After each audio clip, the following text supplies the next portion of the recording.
je pense que si les travailleurs de Rodia ont vu ça, et que si le réalisateur a voulu vraiment exprimer, alors vraiment il sera un incapable.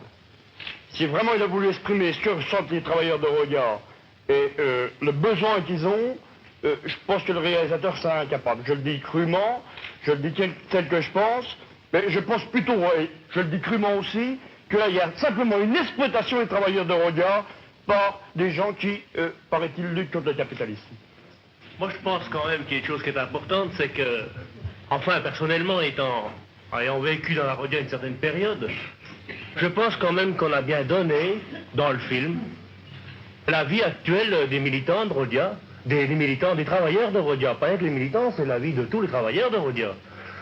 Et je crois que, je vous le dis, nous on a eu ce film passé à un de nos congrès de syndicats qui a eu lieu à Saint-Brieuc il n'y a pas longtemps.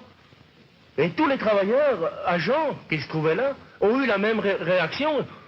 Ils ont dit c'est terrible, comme ils vivent là-bas. Mais sitôt après, ils ont dit, mais c'est notre vie aussi à nous, parce que c'est terrible aussi comme on vit dans l'éducation nationale, dans la manière où vivent les travailleurs agents de lycée. Mais à aucun moment, je crois, dans le film, un travailleur n'a soulevé le problème de la discipline dont on est victime à l'intérieur de l'usine. Souvent, on a entendu parler des conditions de travail, des charges de travail, du milieu ambiant, de la température, de la chaleur, du bruit, etc.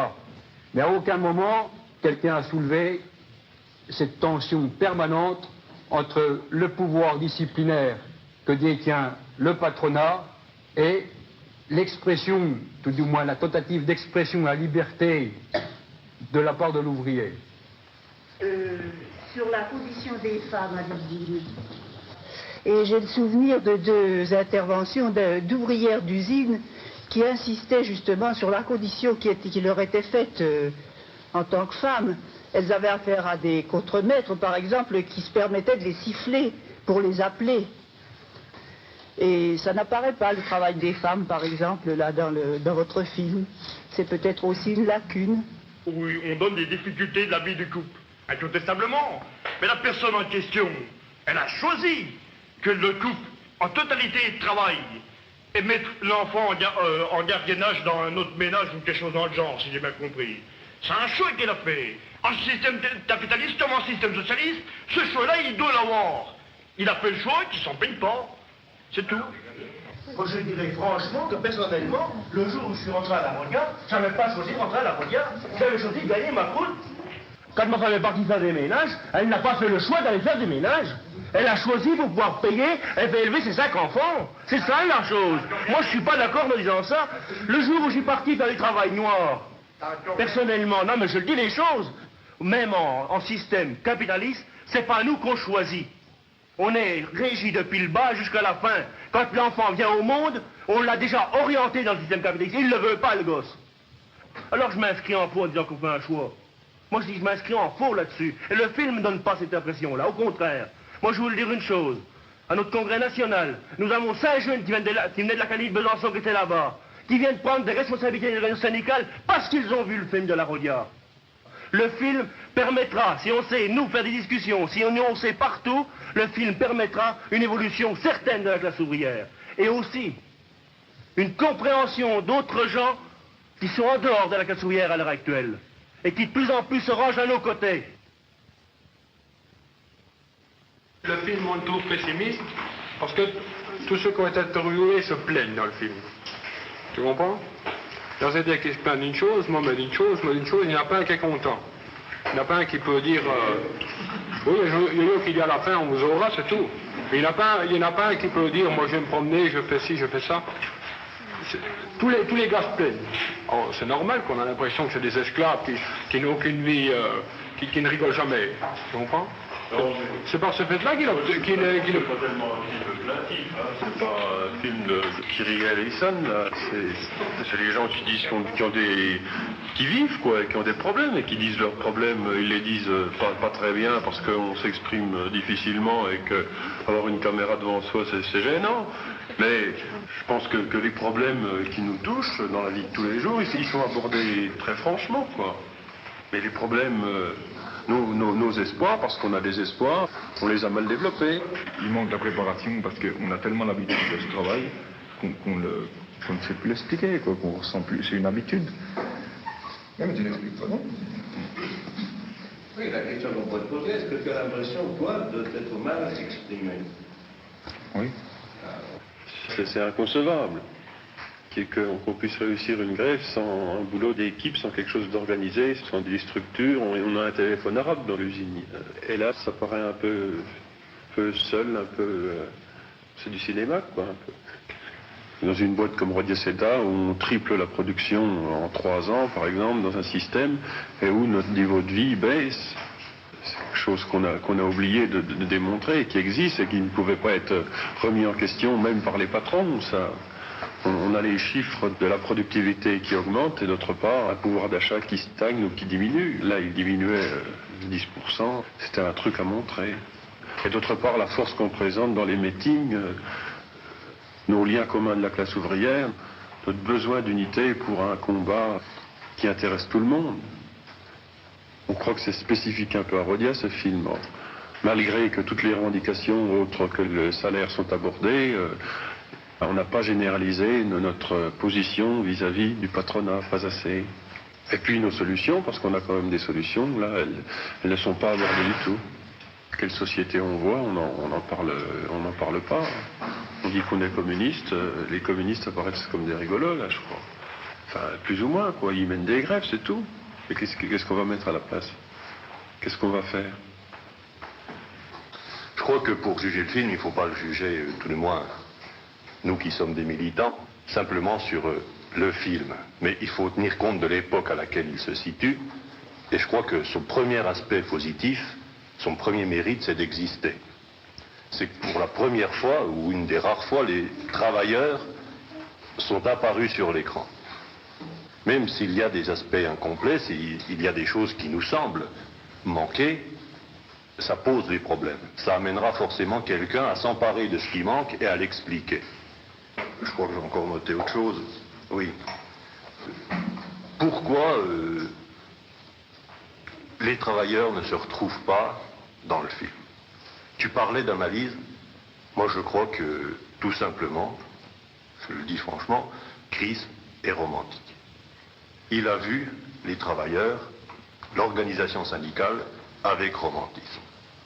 Et il y a l'absence des organisations syndicales, parce qu'une grève, la préparation de l'action, on la voit sur le tas, là, elle est un peu improvisée. Mais c'est des heures et des heures de discussion, c'est une bataille d'idées au sein des conseils syndicaux qui sont très longs. Et c'est ça, finalement, l'âme de la classe ouvrière, ce sont ces organisations. Nos copains semblent des mécontents. Et c'est une faiblesse. Tous ces copains qui luttent, qui se battent tous les jours dans l'usine, ne le font pas seulement par esprit de révolte. Il y a dans cette salle des copains qui militent qui ne sont absolument pas des hommes révoltés. Et c'est ce qui amène ce nouveau langage. Les conditions de travail sont dures et tout, mais la prise de conscience d'où elle vient? Sinon des organisations de la classe ouvrière. Et c'est une absence qui amène forcément à une faiblesse dans l'idéologie, cette absence d'organisation de la classe ouvrière. Alors, c'est peut-être pas par hasard qu'en même temps qu'on commençait cette entreprise dont on savait d'avance ses limitations et ses éléments d'échec, on avait quand même poursuivi une activité parallèle qui était celle d'un groupe de jeunes militants à qui on mettait entre les mains des caméras, des magnétophones, avec cette hypothèse qui m'a paru toujours évidente, c'est que nous, on sera toujours au mieux des explorateurs bien intentionnés, plus ou moins sympathiques, mais de l'extérieur, et que, de même que pour sa libération, la représentation et l'expression du cinéma de la classe ouvrière sera son œuvre à elle-même. Et que c'est quand les ouvriers auront entre les mains les appareils audiovisuels qui nous montreront à nous les films sur la classe ouvrière, et sur ce que c'est qu'une grève, et sur ce que c'est que l'intérieur d'une usine. Mais je crois qu'on serait même 10 000 fois plus malin et moins romantique, et qu'on serait quand même limité par cette espèce de réalité cinématographique qu'on expérimente tout le temps, qu'on aille chez les pingouins ou chez les ouvriers, que finalement on ne peut exprimer réellement que ce qu'on vit. Et quel film que vous souhaitez, finalement, mes enfants, c'est vous qui le ferez. Il y a peut-être là un hiatus entre ce que dit Chris et ce que vous pouvez entendre. C'est que nous sommes, nous, convaincus que l'audiovisuel est à la portée instantanément de tout le monde.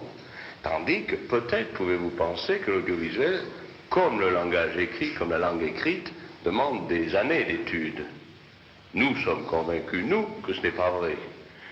Et la preuve a été faite même ici par nos camarades du groupe Medvedkin, puisqu'ils ont fait des reportages qui sont tout à fait excellents à l'échelle professionnelle, en qualification professionnelle, sans aucune préparation technique.